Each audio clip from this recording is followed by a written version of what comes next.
I suppose there has been no word more often defined than love. And there is also perhaps no word about which there is as much misunderstanding and conflict of opinion as in this simple four-letter word.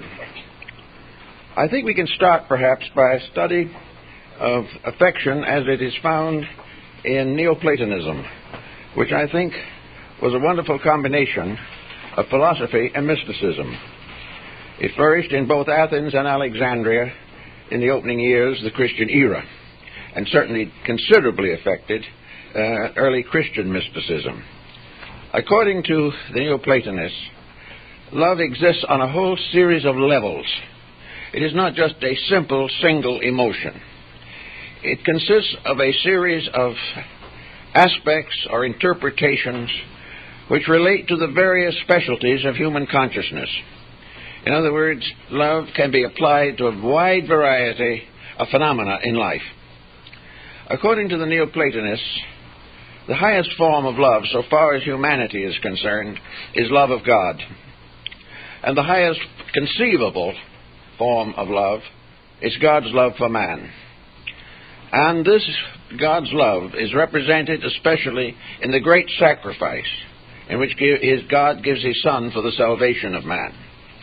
Therefore, whether it be in Christian or neo-Christian philosophy, love is a divine quality by substance in its own highest and most essential nature.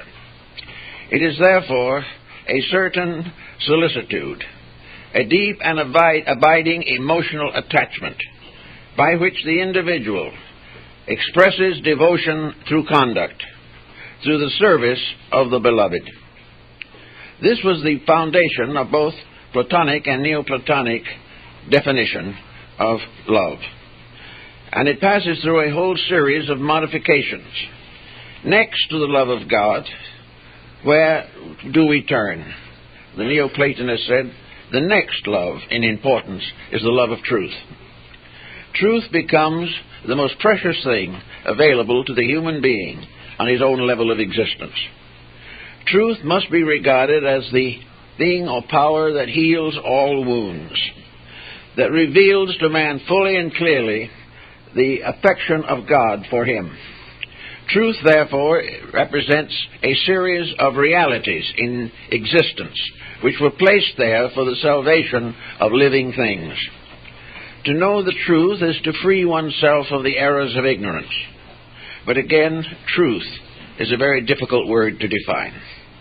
That which is truth for one person may not be truth for another. And the underlying eternal and inevitable truth is still beyond the common acceptances of human beings. To each person, truth is his way of looking at reality. And as this is true of countless persons, we do have a kind of definition for truth, namely that it is reality as seen through the sensory perceptions of the human being. And because human beings are different, not only in degrees of inward perceptions, but in their devotions and dedications to those values which they believe, then we find a great chain of secondary circumstances and definitions which are important in the study of man's affections and the proper bestowal of them upon the realities and significant values of living. Among the Neoplatonists, perhaps the next level of truth or love was wisdom. And wisdom is primarily love of truth. And because truth itself is so extremely abstract and difficult to capture even by the mind, wisdom is therefore respected, honored, and regarded with affection because it opens the way to the achievement of truth. Therefore, we should love wisdom. We should love all of the forms of knowledge by which we are inspired to search for ultimate truth. The search must continue, but we must also be grateful for the abilities we have to achieve the ends we seek. Therefore, gratitude is a form of love. Gratitude is the individual accepting graciously the good things that happen to him, or the good deeds that are done on his behalf.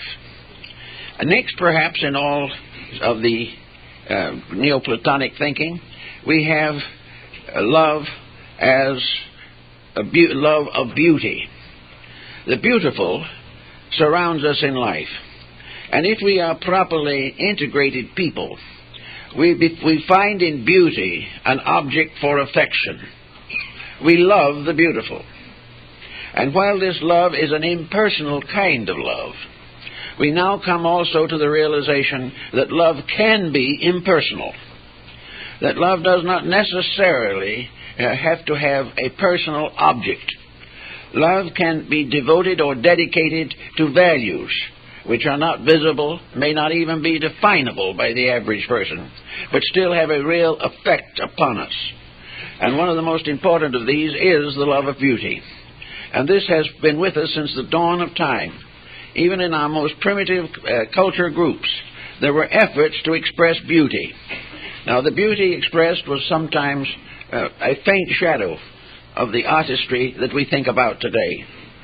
Man's primitive knowledge of beauty was very scanty. Yet to himself it meant something. It was an achievement. It was like a small child trying to draw a picture. The picture is meaningful to that child and represents the highest degree of its capacity at the moment, but may not have any influence or interest for other people. So love of beauty brings with it also love of all the arts, as expressions and as testimonies and as inspirations up to conduct. We have music and painting and sculpturing. We have the dance and the theater.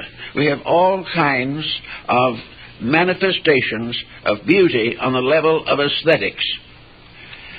Now, beauty on the level of aesthetics is something that comes against another problem in human nature, namely that the average individual does not have a clear enough concept of value within himself to be able to support with his own additional concern the various arts which are possible to him.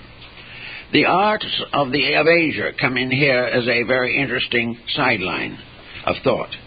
The Chinese painters were tremendously ensouled or deeply inspired by a strange kind of love.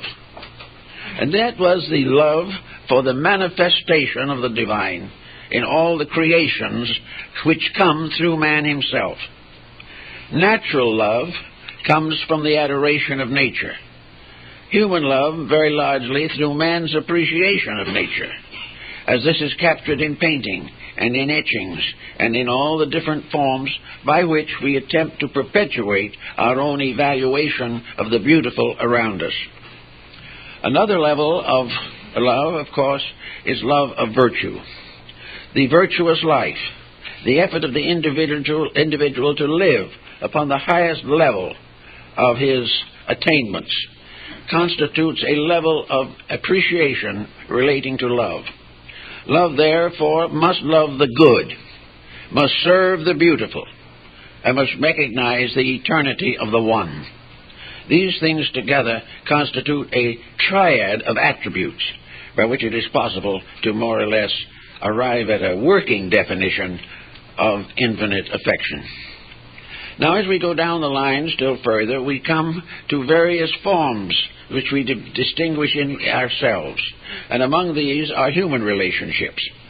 Therefore, love to the average person is a human emotion. It is an emotion based upon affection for persons. This type was called the love of family, love of humanity. The Greeks were well aware of this form, and so were the Chinese, who made a very strong philosophical case for family love. They called it more or less fidelity. It was the fact that in the home there was not only mutual affection, but a mutual regard, and that affection was based upon the superior conduct of those loved. Love was not merely a relationship due to family birth. A child did not love a parent because merely it was a parent. The child loved the parent because the parent was good, was kind, was understanding, and was in turn lovable. Therefore, personal love is based upon qualities which to each person appear to be lovable. Some find it in one way and some in another. But in the family life, love is essential to the survival of the home and is the basis of all human relationships in this world. We love that which is worthy of love, worthy of affection. And unless we demand some level of worthiness, our affections become promiscuous and lose the value of moral support. So family love is love of parent for child, husband for wife, and vice versa, and parents for children, and children for parents.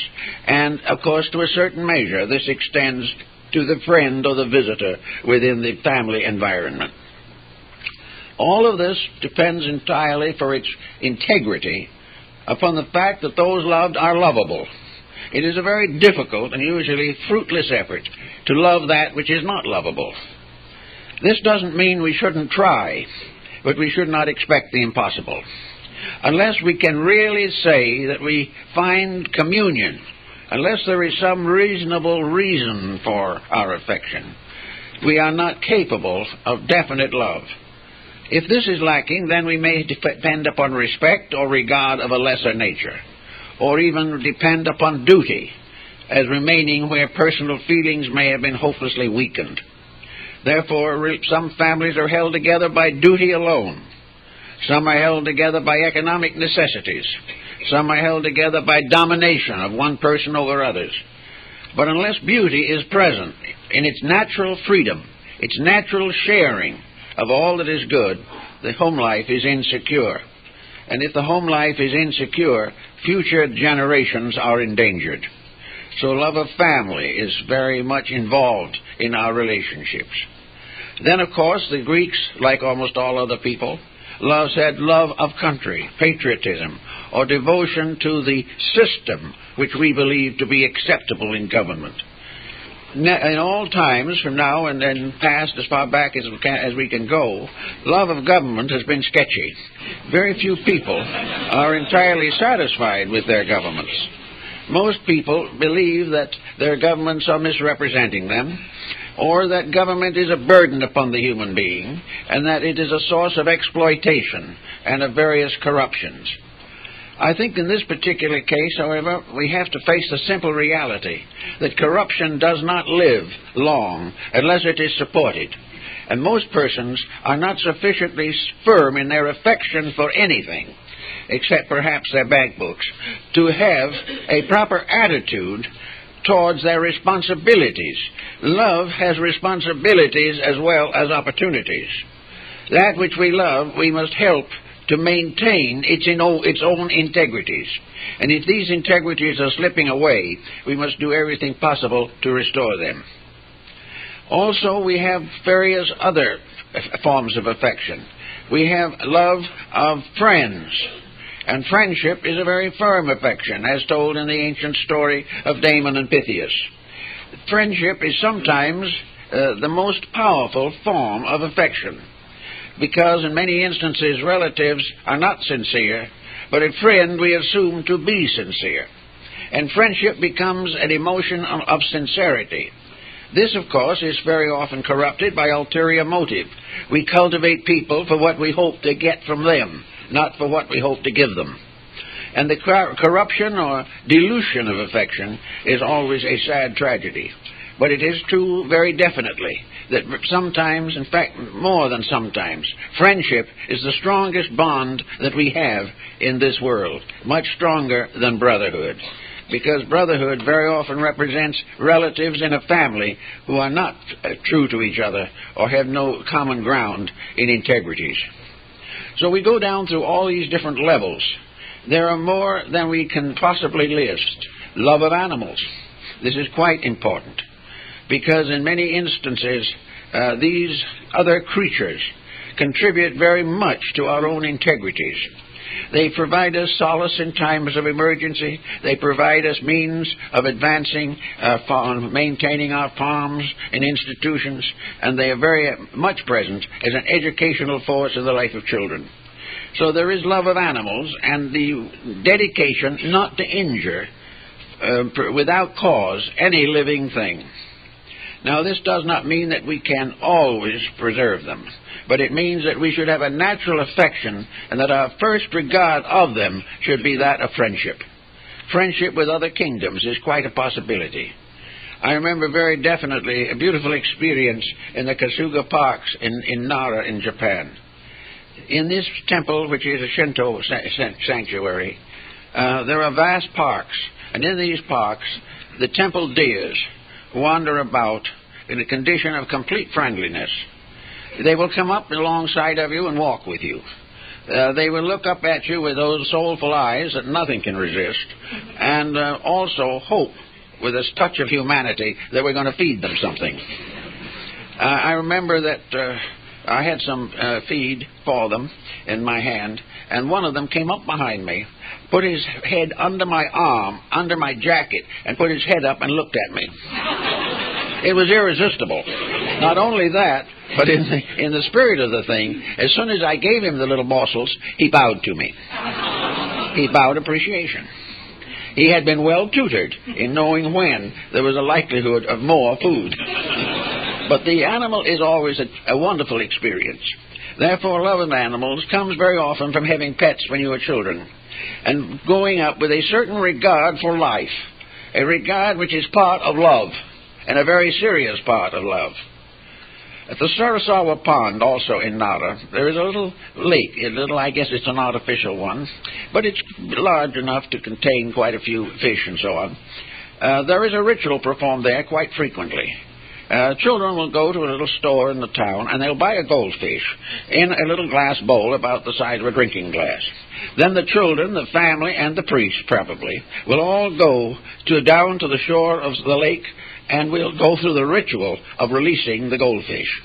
The child has saved his spending money to buy a goldfish for the purpose of releasing it. Now, this is quite contrary to our thinking. We'd probably put it in a bowl and let it stand around a while until it went out of existence by natural causes. But to these people, the release of the living thing was much more important than keeping it in your own house. Make it not a prisoner, but liberate it. And the process of liberating birds and animals throughout Asia has been quite common in many parts of those continents. At the time of the special celebration in honor of President Grant, back in the middle of the last century, the celebration included the release of birds so that they could carry the glad tidings. And every type of living thing that is lovable should be loved. And if we cannot love them closely because of their natures, we can at least recognize a kinship with all that lives. And this is very important. Ernest Thompson Seton told me once an interesting story. While he was a great naturalist, as you know, and one time when he was out drawing and sketching, he saw a deer coming toward him. And the deer was running away from a hunter with a gun. And the deer was uncertain where to go, what to do. He evidently sensed danger. And then what he did was to run over to Seton and stand there beside him. The deer took refuge with the human being, and another human being was out to shoot the deer. This is life. But these types of things should be remembered always in judging our relationships with life in all of its aspects and attributes. We do not destroy for sport, we do not destroy for skill, and we try to preserve life as much as we can. And when it comes close to us, we try to serve it to the best of our ability. This is a distinct and solid form of love. It is far more valuable in the development of the human being than all the protestations of affection that are possible. Then there comes two forms of love which are particularly exemplified in Oriental philosophy. They are covered very largely in the New Testament also, but in slightly different words.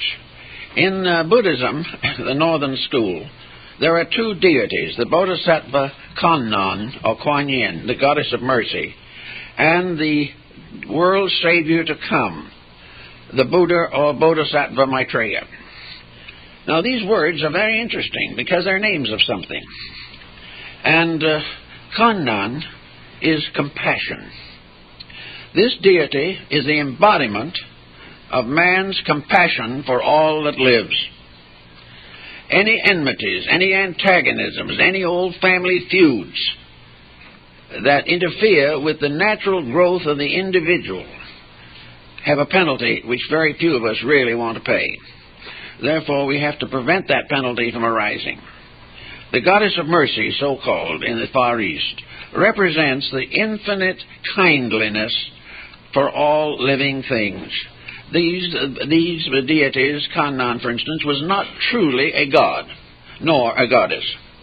Kannan, according to Buddhism, was once a mendicant, maybe millions of years ago on another star, who dedicated his existence to the service of humanity, and gradually grew up and took an obligation which continues in Northern Buddhism to this day, that he will not, or she will not, because both forms exist, seek final emancipation from life, will not seek infinite release into eternity, into the great nirvana, until this being can take with it every other living creature. Now, this is a very beautiful thought, even though we may not be able always to grasp it, that there can be no release for those who love truth, God, or their fellow man, until they can carry with them into peace those around them. And this service is not the individual looking for release for himself, but sacrificing his own hope of peace to give peace to someone else. Now, when we get into this level of thinking, we really begin to understand love. For love is always the forgetting of self. It is not because we lose all the attractiveness of it, which we will have to come to in a few minutes, but because of the infinite magnitude of the situation. The Buddha to come, according to Northern Buddhism, and that includes the Tibetan, Japanese, Korean, and Bhutan groups, it's called Maitreya, or Miraku. The word means kindness. That is the meaning of the word. It's not a name, really. It is a word. And the definition of it is that Miraku is the hope of all nations, the hope of all that lives.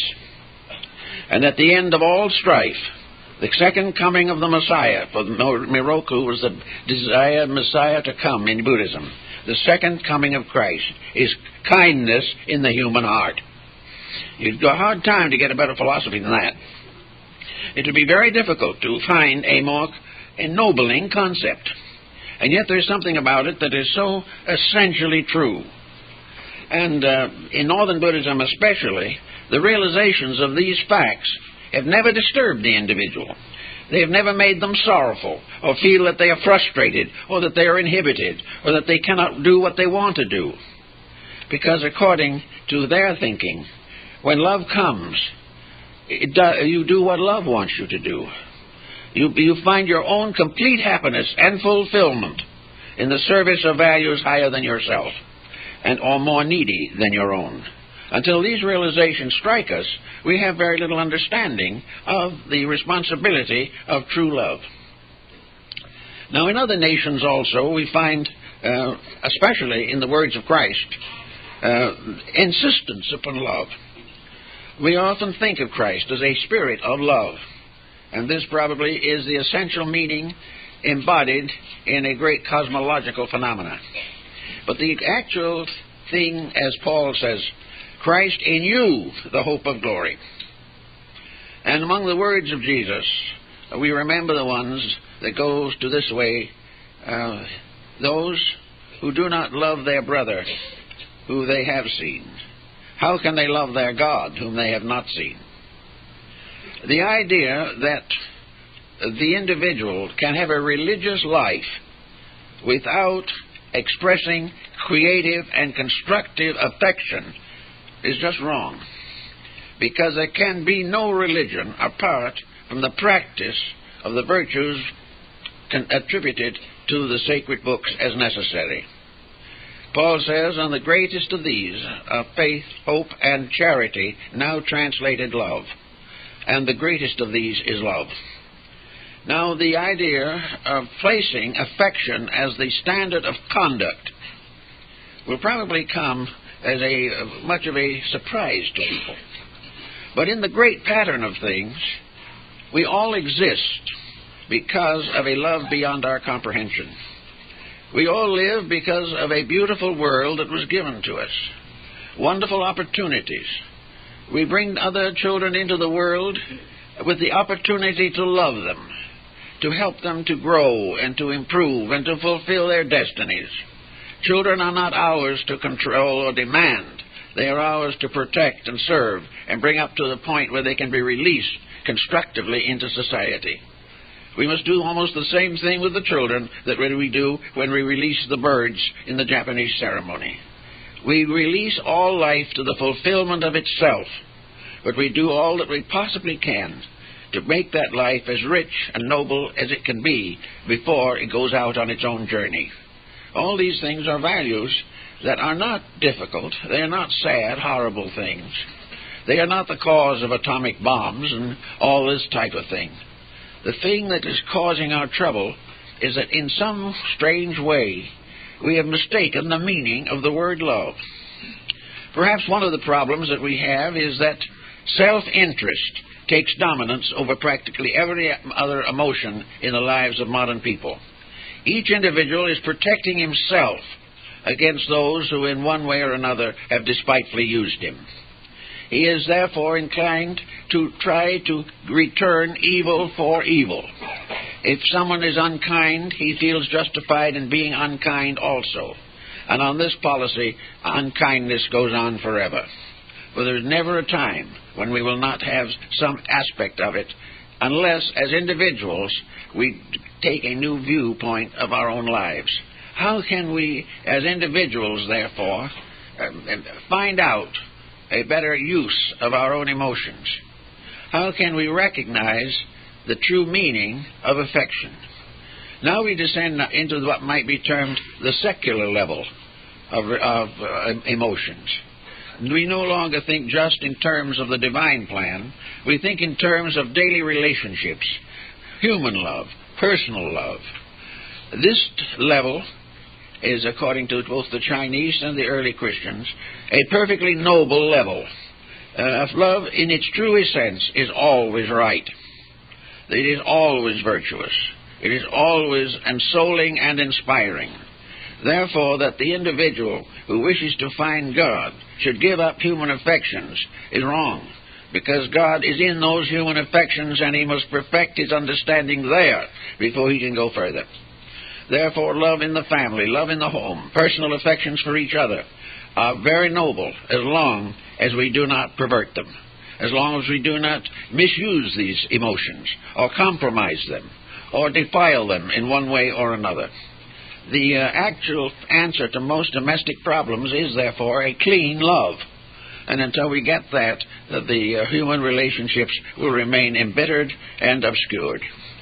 Now, love in family and home is something which makes things happy. Most of the peoples of other countries who have their own little philosophies of love are laughing people.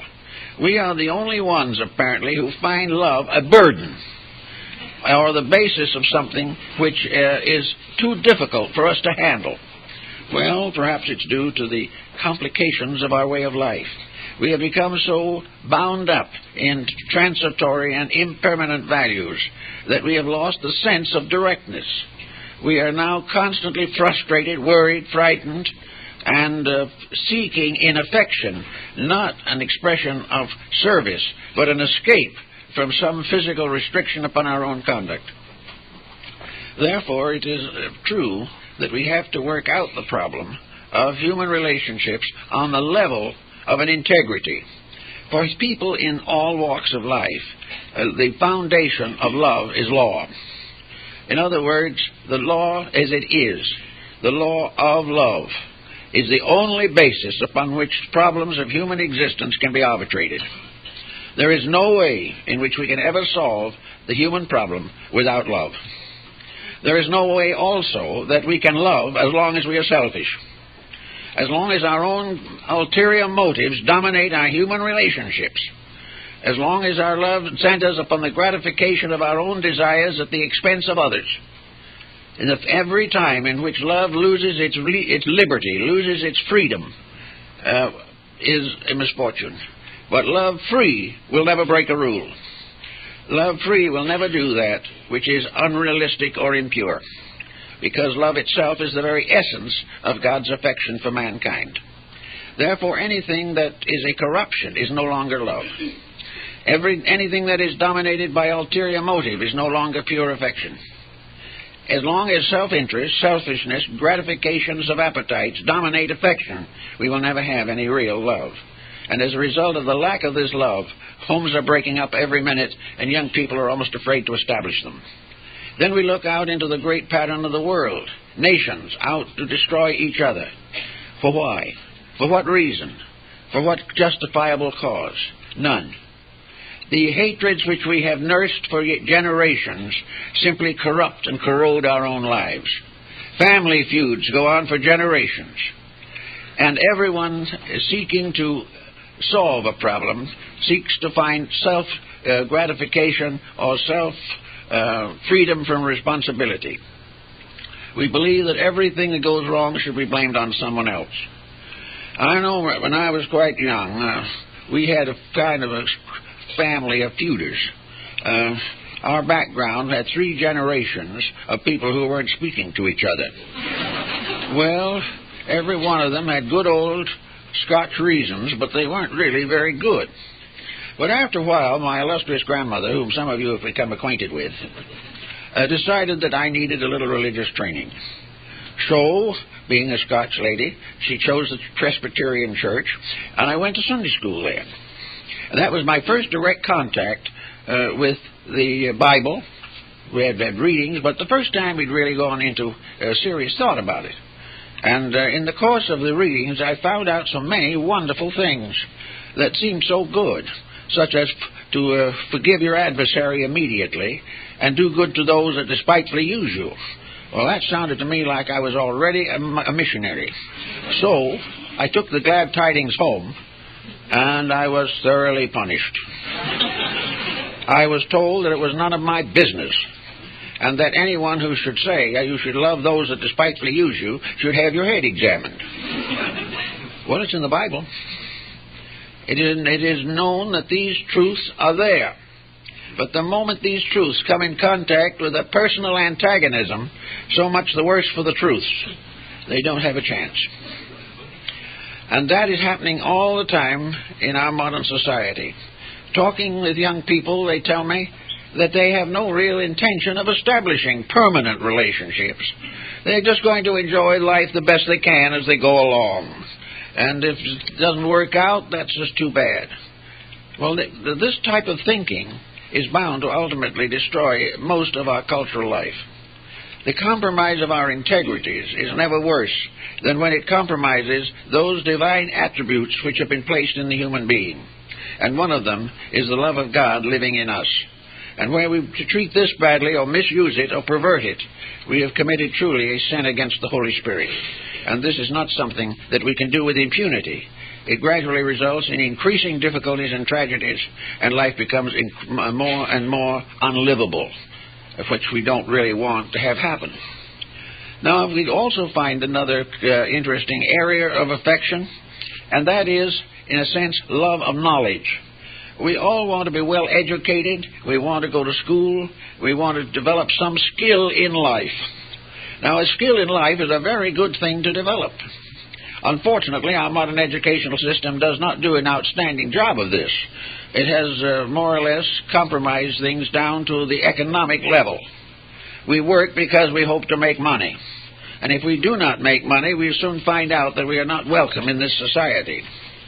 But education and knowledge are important because we have too many people of good intention who really are lovable people, but they have no experience in anything. They are unable to handle their own affairs. They are unable to help other people. They simply do not have the practical insights that make usefulness significant in society. Therefore, in connection with knowledge, it seems that we who love God should also take special pains in how we learn the lessons of life. We can always learn some of them in the University of Hard Knocks, but that isn't quite sufficient. Everyone should dedicate a skill to the service of humanity. If we love people, and if we love God, and if we love truth, we have to develop a practical way of service. Love without some type of commitment to usefulness is merely a travesty, an excuse, an evasion, or a simple example of ignorance. To find a way of helping is our way of loving people. And to love them and to help them, we must be helpful people. And this means that a part of our lives should be devoted to the other interpretation of love, charitas, or charity. Charity being the service of others, the doing of good deeds to those who need them. Now, in this time in our cultural existence, we are not much devoted to this because of the economic involvements. And the whole problem of trying to be a servant in the house of the Lord gets to be pretty difficult. We cannot always do all kinds of big things, but if we have some background of a skill of some kind, we can help somebody sometime. If we learn how to run a family, if we know how to clean a house, if we know the principles of proper food, if we know anything that makes us helpful, we can help.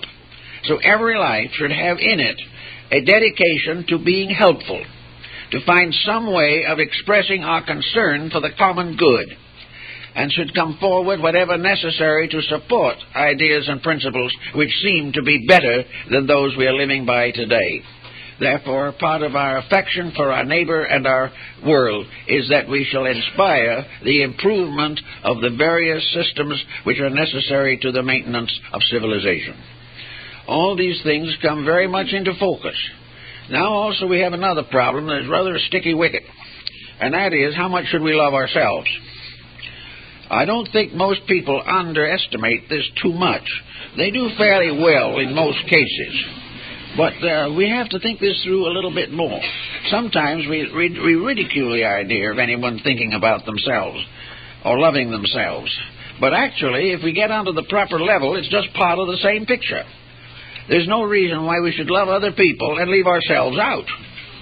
Because actually, the same power of good that we hope to share with another, we must hope to share with ourselves. So each individual has the duty and responsibility to make him or herself lovable. If, however, the individual includes himself with humanity, he then has certain rights also. He has certain privileges and certain obligations which he must meet in order to get along with himself constructively. Each person, examining his own nature and his own temperament, should come to the conclusion that he is worthwhile, or if he isn't, that it's time to become that way. The person should be able to look into his own life and be satisfied that he has done a reasonable job with it. He should not run away. He should not corrupt his body through all kinds of dissipations. He should not have attitudes that are obviously unreasonable. He should not cater entirely to the selfishness of gain, exploitation, or profit. Nor should he put his own happiness above all other happiness. These things are mistakes. But the proper attitude is that we should be happy along with others who are happy. That we should more or less make happiness a stronger rule in our conduct of affairs. We all have a right to be considered significant to some degree. And the better we become, the more thoughtful, wise, intelligent, and kindly we are, the more we have a right to feel that we are of some interest and value to the world in which we live. Therefore, it is not a mistake for the individual to have certain affection for his own inner life, but he should have affection for that part of himself which Emerson calls the oversoul. He should have reverence and regard for the eternal dwelling in him. And he should be a true and faithful servant of the will of his own soul. When this happens, then he is qualified to take a serious interest and have a deep respect for his own nature. Because actually, his own nature, in a sense, is an illusion. The fact that the individual is a living creature by himself is a more or less of an illusion. We are alive because life is. We are alive because we are in a universe which is filled with life. And that is one life, one tremendous energy. And that life is truly the life of God. Therefore, the God in us must become part of our daily experience. We must live always as though the special guest of heaven was going to be at our table. We must never do things which heaven would not want to see, because as surely as we live, the heaven in us does see. We should try desperately to please that which is better, to please that which we know to be our true selves. For through the degree that we do this, our own lives are enriched and we become more useful in the advancement of society. Therefore, in education, we should have the skills that are given by sciences, arts, and philosophies, religions, but we should ensoul these forms of knowledge with the inner consciousness and light of our own lives. Therefore, if we want to become scientists, we can dedicate science to the great scientist in ourselves. Because finally, the great power of life has one of its attributes as science. Another is philosophy, another is art, as another in some other branch of learning. But all forms of learning, in the last analysis, are simply aspects of the one divine power. And that divine power flows through everything with skill dedicated to love. Every art and science is an expression of divine love. And if man perverts this, as in the development of nuclear weapons, for example, he is perverting a power and is transforming a love that is there into a fear or a hate or a scheme which he is trying to advance for his own purposes. It is therefore very, very necessary that the individual ensoul the things that he is doing. In the shopkeeper, the parent, the teacher, any art, science, craft that we belong to should be ensouled. And when it is ensouled by a natural love and concern, we will have good lives. Now, some will say it's a big price to pay to have to do all these things, because actually, very often, because of our own ignorance and willfulness, the things we ought to do seem terrible.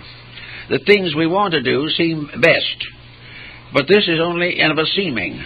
We have to consider another dimension also, that nearly all nations and peoples and philosophies and religions have considered, and that is the brevity of human life. The idea that we are going to be able to build a good life in the span of our years, and to do as we please most of the time, and give little or no thought to the major values of living. And finally, we will settle down to playing cribbage in our old age or something of that nature until we drift out of here. This type of thinking is contrary to everything that is necessary and useful for us. If love was something that died with the grave, if there was no more of it, if it had no existence except in some conscious decision of ourselves in the presence of adversities, probably there wouldn't be any particular value in it, except it would be a much more pleasant world to live in while we are here. But we are right that man is part of an eternal life motion, if we do not cease at the grave, if there is something that goes on, something that is ultimately judged or measured, something that we have to live up to or get over, if there are such values as this that endure beyond the grave, then love becomes the most important thing in the whole world, because it is the only emotion that we can take into the presence of divinity. It is like, for instance, if our love is pure and true, our love as we go on into the universe is really the divine love going home in us, fulfilling its eternal purpose, and we become the good and faithful servants. So somewhere in this world there is a standard of excellence, a standard that has been violated from the beginning. A standard, however, which a few noble beings have maintained in public for teaching, and many quiet, simple citizens have lived by throughout their years. There is much more love in the world working than we realize, but we don't hear much about that. Love isn't news. Scandal is news. The mistakes we make become famous. Our virtues apparently are ignored. But actually, whether they are or not is not important. Actually, the important thing is what we are doing to ourselves constantly. It is not important whether what we do is recognized. The important thing is to know that the best in ourselves is being attained, that we are truly going on to something that is worthwhile and necessary for the advancement of the common good. Now, we all need a few props occasionally to kind of make life a little more interesting and meaningful to us. And in the world around us, for thousands of years, men have built great churches. They have built cathedrals and synagogues and mosques and temples. They have done all kinds of things to honor the invisible power of good. And they have established the concept that these sacred places are the houses of good, and they are also the houses of love. In these sanctuaries, it is assumed that man can come in peace and quiet and communion with an eternal spirit that has the power to bestow upon him the peace of God. In the early church, the bishops exchanged the peace of God.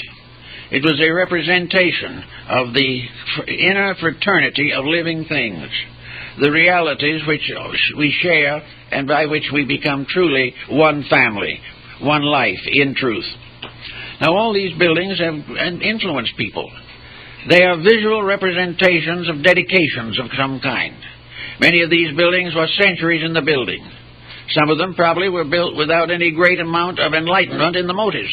Maybe they were simply built for selfish purposes or to be a source of being remembered. But regardless of what they were in the beginning, we have come now to look upon them as great enduring symbols of the supremacy of the divine over the human.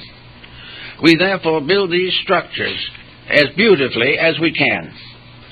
Chartres, Rouen, Le Sacré-Cœur in Paris, Notre Dame, all of these great cathedrals are magnificent structures. The light shines through the beautiful stained glass windows. Peace and quiet is seemingly there. A few shadowy figures kneel in prayer. It is a very great quietude. And in those cathedrals, some way, it seems as though spiritual things get closer to us. They do not really, because it's actually our own inner life opening up just a little bit. A door in our own consciousness opens a small way and then closes again when we go back in the secular world. But in these places there is a peace that has come from dedication and consecration. When a church is built, in most religions, there is a ceremony of consecration. The building is set aside for the worship of God. If for any reason later its religious significance fails or it is no longer needed for religious purposes, it has to have its consecration lifted before it can be used for secular purposes. It must be deconsecrated.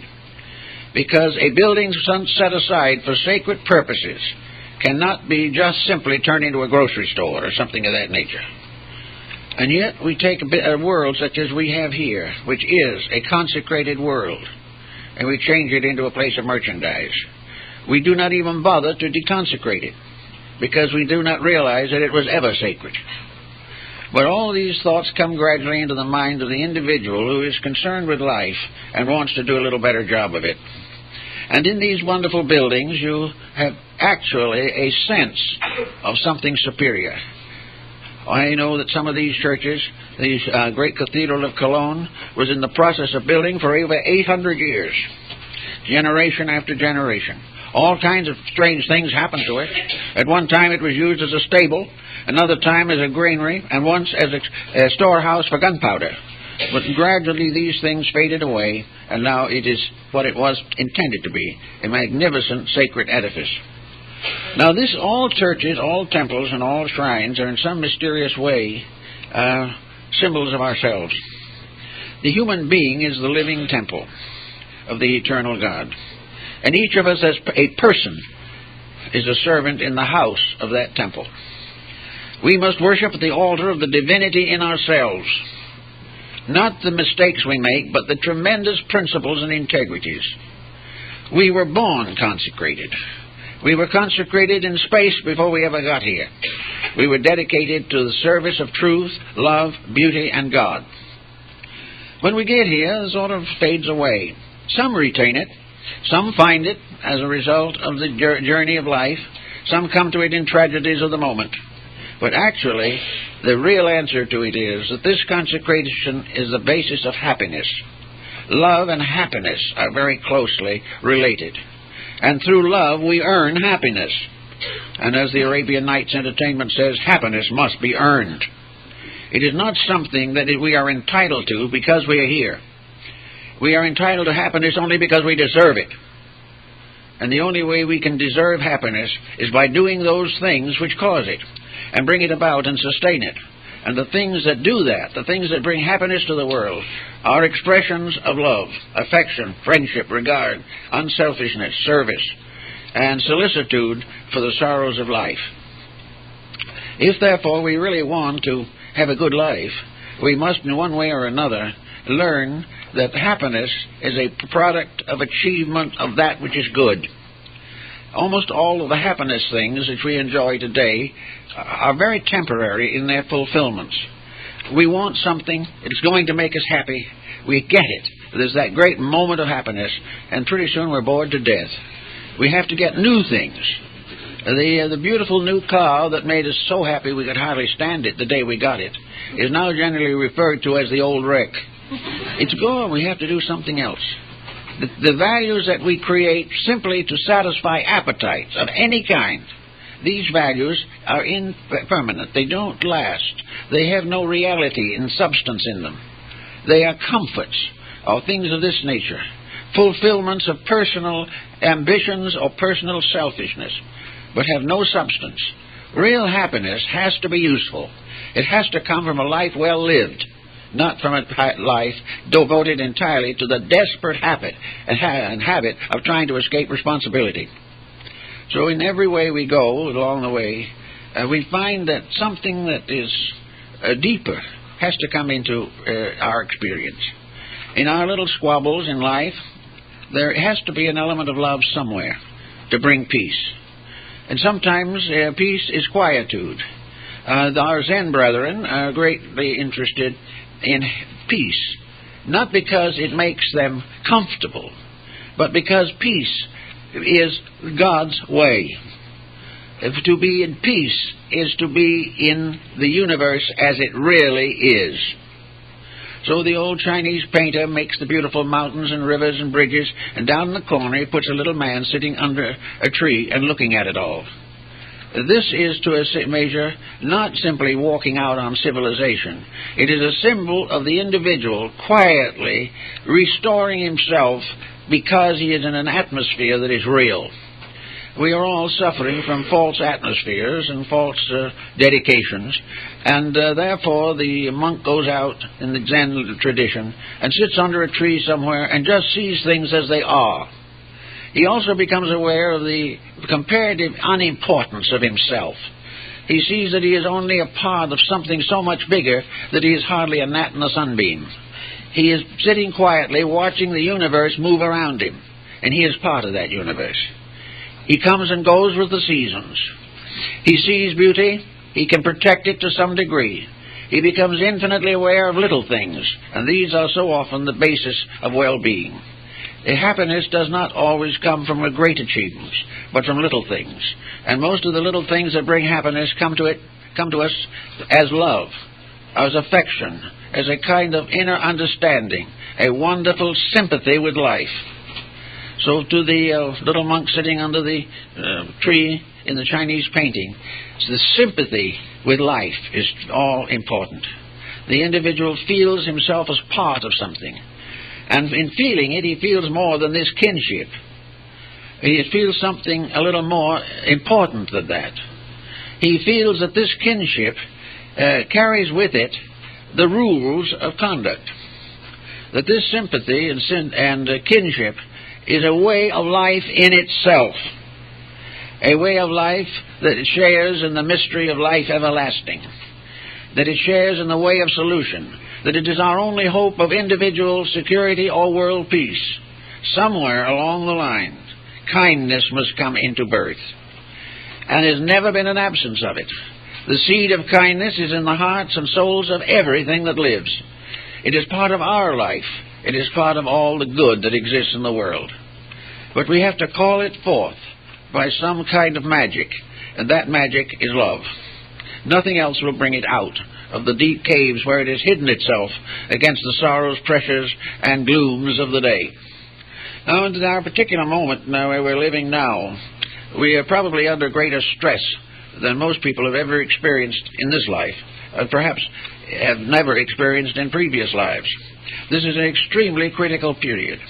It is a period in which there must be an awakening. This awakening has to come, otherwise there will be no solution to the fact that man can become ever more dangerous to himself. The solution has to be, as the Buddha says, in the coming of the Maitreya Buddha, the coming of the spirit of kindness, the spirit of being gentle, the spirit of protecting life, of finding ways to arbitrate difficulties, and also to practice the great virtues of unselfishness and modesty and humility that are part of our divine inheritance. Actually, the human being, because the human being is by nature divine, is an extremely simple creature. We like to think of the human being as terribly complicated, and we think of God as terribly complicated. But to the mystic, both God and man are very simple creatures. Deity has the simplicity of absolute perfection, the simplicity of living forever in love and truth. We don't have to think of God going to school. We don't have to think of all the different things we have to do to try to learn to be decent citizens as necessary to the archangels. We assume that these beings, in the simple goodness of things, as Aquinas has pointed out, that actual goodness, true goodness, is an open door to the infinity of knowing. There is nothing that can be concealed from the good, and nothing that can be revealed through the evil. Therefore, by the simple process of being good, simple people, we accomplish the destiny of the God within us. It is a simple relationship between that which is eternally quiet and the quietude that we seek every day. It is not a power like deity thundering out in the silences and pointing his finger accusingly at us. We point our fingers accusingly at each other, and occasionally have pointed them in his direction. But actually, deity never works except through love. Every correction that we get is given beautifully if we'll accept it. Everything that we have to change can be changed beautifully, because the law of existence is so organized that this can occur. There is no need at any time for violence or frustration or the individual to get angry at himself or curse heaven because things do not go well. Actually, they do not go well because the individual has no acceptance of the importance of affections and sympathies in living. I know we find in art a good deal of thought of this nature. The great artists of the past were mostly self-trained, had a little knowledge maybe of the palette from some predecessor, but for the most part the beautiful things that we see came directly from themselves, or they came through themselves, probably would be a little more honorable way of describing it. Raphael, his magnificent paintings flowed through himself, and every human being is a potential Raphael. We think of scientists and philosophers and skilled people in all fields, and we think that they are all individuals. Every skill in the world is a manifestation of the one divine skill that is at the source of existence. All skill, all beauty, all truth, all hope, all love, all these together come from one source, and each is an expression. Each is like a priest in a house, a part of a great religious unity, each with a special labor, each with a special service to render, each one capable of doing a particular thing. And Kipling in one of his poems says, and each on his separate star, painting the thing as he sees it, for the God of things as they are. And this is another thing we all have to learn, that we are not always to judge people as to whether they agree with us or not, or whether we agree with them, or whether their arts are of any interest to us, or whether their sciences touch us. These are not important. All forms of knowledge ultimately contribute to the perfection of man, but they also contribute to man's infinite relationship with deity.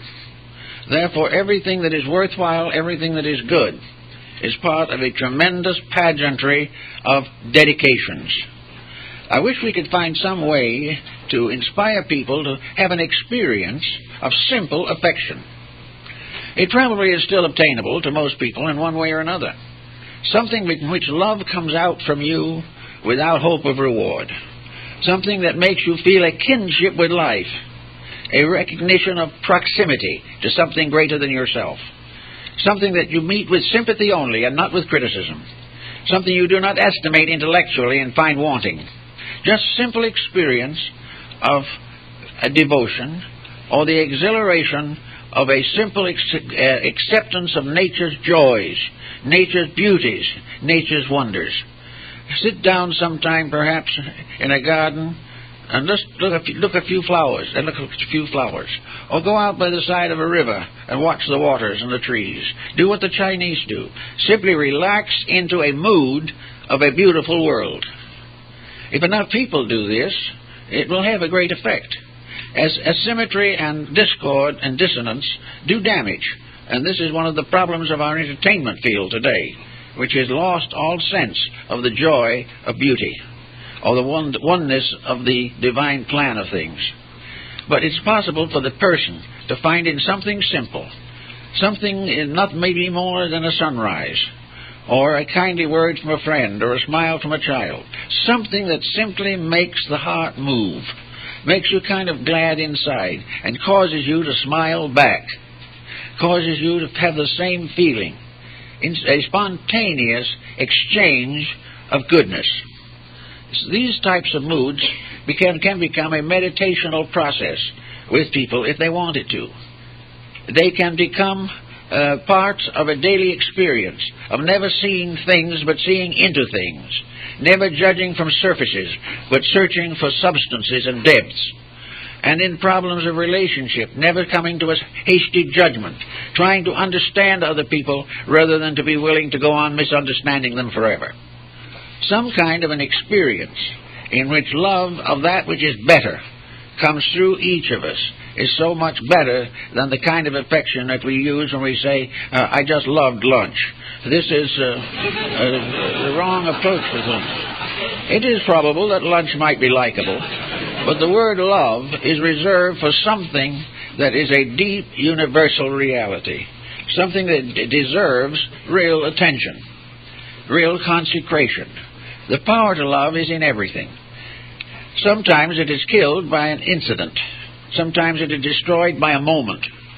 Sometimes it takes years to recover from a disillusionment.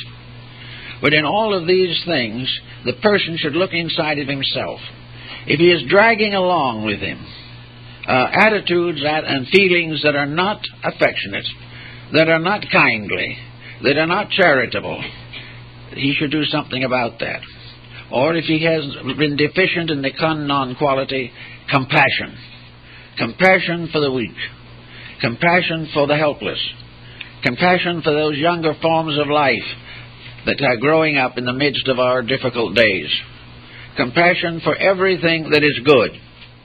And a great willingness to sacrifice something of the immediate pleasure for an ultimate joy arising from the things that we do that are right. So we can work with these problems a little bit and gradually discover what we should have learned from other lessons. Suppose we have had a bad experience, a badly broken home, or some very difficult pattern in life, and we have never forgotten it and it's never ceased to hurt us. That is an incident right there which is a tremendous opportunity. Let us try to study the situation more carefully than we normally do. If the disaster hit, to what degree were each of those involved in the disaster? What did we all do that was wrong? Why did we not do this or that? And most of all, was this disaster the result of the failure of love? Was there ulterior motive in the love as we thought we expressed it? Did we marry for security and not for love?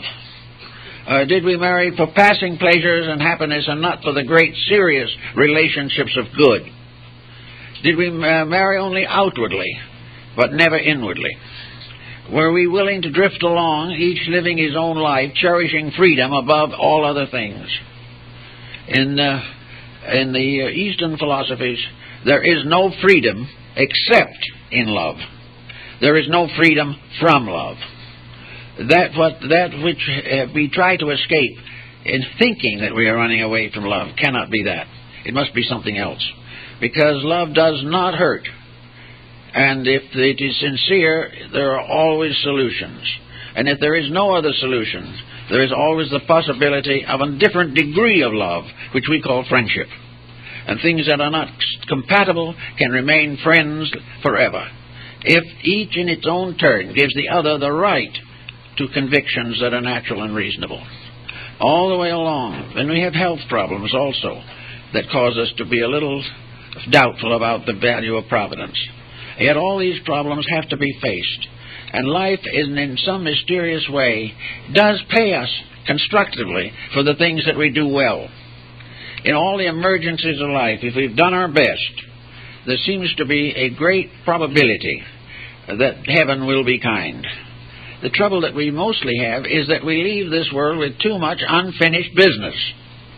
Business that we can't finish here and which have no value to us anywhere else. We leave here without actually learning to love the world or the life within ourselves or those around us or the great beauties of nature. We just go smaller and smaller until finally we drop out, mostly centered upon ourselves. The individual so centered is missing everything. If we love ourselves, we will do those things which make the self good. If we love ourselves, we will be lovable people to all others. And where we try to simply develop an emotional satisfaction out of things that have no value, then we will have to face the consequences that these emotions are disturbed, betrayed, or injured. Wrong emotions have to be corrected. And every ulterior motive in emotional living is a mistake and must be paid for. Every time in which we use anything wrong, if we do not obey the divine plan of things in all that we do, there's going to be trouble. Whereas if we try to grow sincerely every day, we will find that most of the antagonisms and animosities that we have feared will fade away and not bother us anymore. So love is a healing thing. Most of the miseries of the soul are due to the fact we have not learned to love. That we have learned to hope that somebody is going to love us. But we have not yet been able to forget the selfish side of our natures long enough to cooperate with those in need or those who we can serve and help. An example, of course, like Dr. Schweitzer, is a good case at point. He had the common problem of usefulness. He became a medical missionary. In other words, he served God by serving the natives of Gabon in Africa. He gave his life as a religious act, a dedication to the service of those who need. Love is also always dedication. It is dedication to something greater than we are. It is dedication to God through some necessity of man. Something that man can do to help God. Not because God in the last analysis needs help, because deity is all sufficient. But we can help God by helping man to find God. And we do this by making people say of him, he was a good man. He served others. He was helpful. He gave a life of dedication. The world honors him, but not enough people follow his example. And it is the following of the example that makes all things come true. So if you love, become skillful enough to serve intelligently those that you do love. If you love God, serve God in a gentle, kindly way, without frustrations or inhibitions and without hope of reward. The final reward for love is to be loved. And this is something that very few people really earn the right to. Therefore, they think they're loved and then they're betrayed. They think they have found a friend, but the friend fades out. And all of these failures are simply due to the lack of a level of integrities. To go back to the Neoplatonists we started out with, it is to be remembered that they made a classification, a ladder of affections, showing each rung of the ladder and how the individual climbs from the most primitive isolation to utter unity. And as the world in the same way must climb from nationalism to internationalism, must rise from racialism to interracialism, and rise from all kinds of religions to the one final faith, faith based upon the love of God and the service of each other. if we can get these points a little bit more firmly in our hearts and minds, I think in time we'll all be a lot happier, and things in the world will go better. Oh, thank you very much.